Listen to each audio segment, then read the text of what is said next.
इस वीडियो में हम देखेंगे कि कैसे पियाजे की कॉग्निटिव डेवलपमेंट की थ्योरी ने टीचिंग लर्निंग प्रोसेस को इंप्रूव करने के लिए अपना रोल प्ले किया है। पियाजे ने खुद अपनी थ्योरी से रिलेटेड कोई एजुकेशन रिकमेंडेशंस नहीं दी और ना ही विगार्ड्स की कोई प्रैक्टिकल एप्लीकेशंस पेश कर सका था, क्योंकि उसकी डेथ जस्ट 38 ईयर की एज में टीबी की वजह से हो गई थी। पियाजे का सारा इंटरेस्ट बच्चों की थिंकिंग को समझने पर था, ना कि टीचर्स को गाइड करने पर। फिर भी उसने कुछ आइडियाज़ दिए हैं। उसका ख्याल है कि एजुकेशन का मकसद बच्चे को ये सिखाना है कि वो कैसे खुद सीख सकता है। पियाजे ने हमें ये भी बताया कि बच्चों की बात सुनने से और उनके प्रॉब्लम सॉल्व करने के तरीके को ऑब्जर्व करके हम बहुत कुछ सीख सकते हैं। यानी अगर बच्चे की थिंकिंग को समझ लें तो हम टीचिंग मेथड को उनके नॉलेज और एबिलिटीज़ के अकॉर्डिंग एडजस्ट कर सकते हैं। इससे बच्चों की लर्निंग मैक्सिमाइज हो सकती है। हालांकि पियाजे ने खुद से टीचर्स के लिए कोई प्रोग्राम डिज़ाइन नहीं किया, लेकिन फिर भी आजकल की एजुकेशनल प्रैक्टिसेस पर पियाजे का बड़ा इन्फ्लुएंस है। इस वीडियो में हम दो एस्पेक्ट्स के बारे में बात करेंगे। एक, स्टूडेंट की थिंकिंग को अंडरस्टैंड करते हुए हम उस पर कैसे टीचिंग स्ट्रेटेजीज को बिल्ड कर सकते हैं। दूसरा ये कि एक्टिविटीज़ से कैसे नॉलेज कंस्ट्रक्ट करते हैं। जब टीचर्स स्टूडेंट की थिंकिंग को अंडरस्टैंड करते हैं तो उन्हें पता चलता है कि किसी भी एक क्लास में बच्चों का कॉग्निटिव लेवल और एकेडमिक नॉलेज एक दूसरे से मुख्तलिफ होता है। बच्चों की थिंकिंग को अंडरस्टैंड करने के लिए सबसे पहले आप देखेंगे कि अगर किसी बच्चे को अगर लर्निंग में कोई डिफ़िकल्टीज आ रही हैं तो उसकी वजह ये तो नहीं है कि उसे बेसिक फैक्ट्स का ही नहीं पता। दूसरी बात जो आपने देखनी है वो ये है कि बच्चे कौन सी लॉजिक यूज़ करते हैं। क्या वो किसी कंसेप्ट के एक एस्पेक्ट पर फोकस करते हैं या ज़्यादा पर, या किसी चीज़ की अपीयरेंस चेंज करने से वो कंफ्यूज नहीं हो जाते हैं। किसी प्रॉब्लम को जब वो फेस करते हैं तो सिस्टमेटिकली सोल्यूशन तक पहुंचते हैं या तो कैसे काम चलाते हैं। इसके लिए आप बच्चों से पूछ सकते हैं कि उन्होंने प्रॉब्लम को कैसे सॉल्व किया। इस तरह आप एक सिस्टमेटिक वे से बच्चों की थिंकिंग को अंडरस्टैंड कर सकते हैं, और बच्चे की थिंकिंग को अंडरस्टैंड करने के लिए सबसे बेस्ट सोर्स बच्चा खुद ही होता है।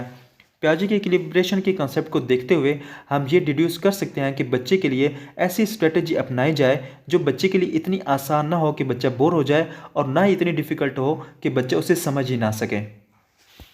बच्चों के लिए ऐसे लर्निंग एक्सपीरियंसेस को डिज़ाइन किया जाए कि उससे डिफरेंट रिजल्ट आए जैसे बच्चे सोचते हैं। मसलन एक बड़ी लकड़ी को आप पानी में फेंकें तो बच्चा सोचेगा कि इसे डूब जाना चाहिए। इसमें वो अपनी प्रीवियस स्कीम के साथ इस इवेंट को एसिमुलेट करता है, लेकिन जब एक्चुअल में वो तैरने लगती है तो बच्चा अब अकोमोडेशन की मदद से न्यू स्कीम्स बनाता है। इस तरह वो अपनी एक्टिविटी के बारे में दोबारा जब सोचता है तो उसका नॉलेज बिल्ड होता है। एसिमुलेशन और अकोमोडेशन को मजीद डिटेल में समझने के लिए आप मेरी दूसरी वीडियो यान पियाजे थ्योरी ऑफ कॉग्निटिव डेवलपमेंट को देखें। उस वीडियो का लिंक आपको ऊपर आई बटन में या इस वीडियो के डिस्क्रिप्शन में मिल जाएगा।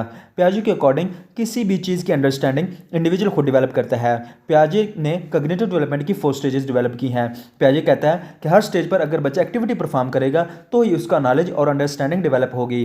पियाजे के अपने अल्फाज में नॉलेज रियलिटी की कॉपी नहीं है। किसी ऑब्जेक्ट के बारे में जानने, उस इवेंट के बारे में जानने के लिए सिर्फ उसे देखना और उस ज़हन में उसकी कॉपी तैयार करना या इमेज बना लेना काफ़ी नहीं, बल्कि उस सब्जेक्ट को जानने के लिए उस पर एक्ट करना पड़ता है, उसे मॉडिफाई या ट्रांसफॉर्म करना पड़ता है। उसकी ट्रांसफॉर्मेशन से आप उस सीक्वेंस को अंडरस्टैंड कर लेते हैं जिससे ऑब्जेक्ट बना होता है। उसको एक मिसाल से यूँ समझिए, सेकेंडरी लेवल तक बच्चे मैथ के बेसिक फैक्ट्स को बेहतर तरीके से याद कर सकते हैं अगर प्रैक्टिकल एग्जाम्पल सामने हो। सिर्फ सिम्बल्स को रट्टा लगाने से उनकी बेटर अंडरस्टैंडिंग डेवलप नहीं हो सकती। ऑब्जेक्ट को फिजिकली मैनिपुलेट करके और मेंटल प्रोसेसेस को इन्वॉल्व करके आप बेटर अंडरस्टैंडिंग डेवलप कर सकते हैं। इससे रिलेटेड एक और मिसाल कि अगर सोशल स्टडी का टीचर छोटी क्लासेस के बच्चों को एक फीमेल की पिक्चर दिखाकर पूछता है कि ये कौन हो सकती है, बच्चे इस तरह के आंसर दे सकते हैं, टीचर, डॉक्टर, लॉयर, सेल्समैन वगैरह। फिर टीचर एक हिंट दे और कहे कि डॉटर नहीं हो सकती, फिर इस तरह के आंसर आएंगे, सिस्टर, मदर, ऑन्ट वगैरह। इसमें आप देख सकते हैं कि छोटी सी इंस्ट्रक्शन से बच्चे ने क्लासिफिकेशन की डायमेंशन को कैसे चेंज कर लिया है। सेंसरी मोटर और प्री ऑपरेशनल स्टेज में टीचर से कहीं ज़्यादा फैमिली और कम्युनिटी मेंबर अपना रोल प्ले करते हैं। इसके लिए पियाजे के इन दोनों स्टेजेस से आप गाइडलाइन ले सकते हैं। फैमिली को चाहिए कि जितना पॉसिबल हो सके बच्चे को ऑब्जेक्ट्स और विजुअल एड की मदद से गाइड करें, क्योंकि बच्चा वर्बल इंस्ट्रक्शंस की बजाय चीज़ों को फिजिकली सेंस करके और एक्सपीरियंस करके ज़्यादा सीखता है। बच्चों को ऑब्जेक्ट्स के साथ खेलने दें, देखने दें, ऑब्जर्व करने दें। दूसरा ये कि बच्चों को वर्बल इंस्ट्रक्शंस कम से कम दें। मिसाल के तौर पर आपके घर में कोई पेट है, मसलन बिल्ली, डॉगी या पैरट वगैरह, आपने उसे फीड करना है। बच्चे को वर्बल इंस्ट्रक्शंस मत दें, बल्कि बच्चे को फीड करके दिखा दें। बच्चा ऑब्जर्व करके खुद ही बेटर अंडरस्टैंडिंग डेवलप कर लेगा। इसी तरह इकोसेंट्रिज्म में बच्चा अपने ही पॉइंट ऑफ व्यू से वर्ल्ड को देखता है। बच्चे की कॉग्निटिव डेवलपमेंट के लिए ज़रूरी है कि बच्चे को इनकरेज करें कि वो दूसरों के पॉइंट ऑफ व्यू को अंडरस्टैंड कर सके। मसलन आप बच्चे से पूछें कि अगर तुम अपनी सिस्टर का टॉय ख़राब कर दोगे तो उसे कैसा लगेगा। बच्चों को काफ़ी सारे एक्सपीरियंसेस से गुजारें। बच्चों को जू लेके जाएँ, पार्क में लेके जाएँ, स्टोरी सुनाएं। ज़्यादा एक्सपीरियंस से उनकी लर्निंग होगी। इसी तरह कंक्रीट ऑपरेशन स्टेज के बच्चों के लिए आप कंक्रीट मटेरियल और विजुअल एड का यूज़ जारी रखें, स्पेशली जब आपने कोई कॉम्प्लेक्स कॉन्सेप्ट को एक्सप्लेन करना हो।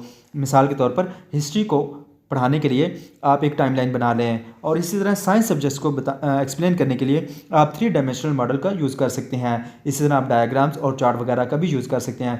विजुअल एड से रिलेटेड एक और वीडियो का लिंक आपको ऊपर आई बटन में या इस वीडियो को डिस्क्रिप्शन में मिल जाएगा। इसी तरह आप इस स्टेज में बच्चों को मटेरियल और ऑब्जेक्ट्स को ऑब्जर्व करने दें और मैनिपुलेट करने दें। सिंपल एक्सपेरिमेंट्स को परफॉर्म करवाएं, जैसे कि फायर और ऑक्सीजन के रिलेशनशिप पर कोई एक्सपेरिमेंट परफॉर्म करवा लें। इसी तरह इस स्टेज में आप बच्चों के लिए रीडिंग को इंक्लूड करें, मगर रीडिंग बड़ी मुख्तसर और सिस्टमेटिकली प्रेजेंट की जानी चाहिए। इस तरह आप कम्प्लेक्स आइडियाज़ को एक्सप्लेन करने के लिए फेमिलियर एग्जांपल्स को भी यूज़ कर सकते हैं। बच्चों को ऐसी प्रॉब्लम्स दें जिनमें लॉजिकल और एनालिटिकल थिंकिंग इन्वॉल्व हो। इसके लिए आप ओपन एंडेड क्वेश्चन का इस्तेमाल कर सकते हैं।